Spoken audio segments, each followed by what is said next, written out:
Hi friends, நேற்று வந்து பார்த்தீங்கன்னா தியாவோட அப்பா வந்து பொள்ளாச்சி போயிருந்தாங்க. உடுமலைப்பேட்டையா திருமூர்த்திமலை வந்து ஒரு ஃபங்க்ஷனுக்காக நேற்று போயிருந்தாங்க. விடிகாலம் பார்த்தீங்கன்னா 4 மணிக்கெலாம் கிளம்பி போயிட்டாங்க. நைட்டு வந்து பார்த்திங்கன்னா 12-1 மணி ஆயிடுச்சுங்க.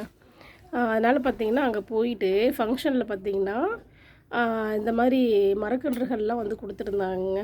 நான் வந்து பார்த்திங்கன்னா ரொம்ப நாளே வந்து செண்பக செடி பூ அந்த செடி வந்து வாங்கணும் அப்படின்னு சொல்லிட்டு ரொம்ப நாளாக வந்து கேட்டுக்கிட்டே இருந்தேன். அது பார்த்திங்கன்னா இன்றைக்கி இங்கே வந்து நமக்கு ஃப்ரீயாகவே கிடச்சிருக்குங்க. அப்புறம் கொய்யா மரமும் கிடச்சிருக்குது. இல்லை எத்தனை கொய்யா செடி இருக்குது? 4 கொய்யா, 3 செண்பகப்பூ இருக்குங்க.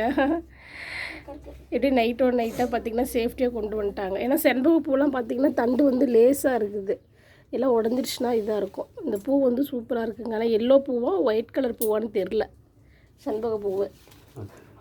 ஆனால் காட்டில் பார்த்திங்கன்னா ஏற்கனவே மனோரஞ்சனி வச்சுருக்காங்க. எனக்கு மனோரஞ்சனையும் செண்பக பூச்செடி தான் வேணும்னு கேட்டுகிட்டே இருந்தேன். மனோரஞ்சனி பார்த்திங்கன்னா ஆல்ரெடி காட்டில் வாங்கி வச்சாச்சு. இது வந்து செண்பக பூச்செடி. கொய்யா மரமும் நிறையா இருக்குது. ஆனால் கொய்யா மரத்தை வாங்கிட்டு வந்து வச்சுருக்காங்க.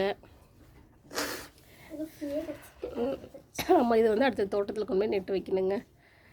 ஓகேங்க, வீடியோ பிடிச்சிருந்தா லைக் பண்ணுங்கள், ஷேர் பண்ணுங்கள், சப்ஸ்கிரைப் பண்ணுங்கள். பாய்.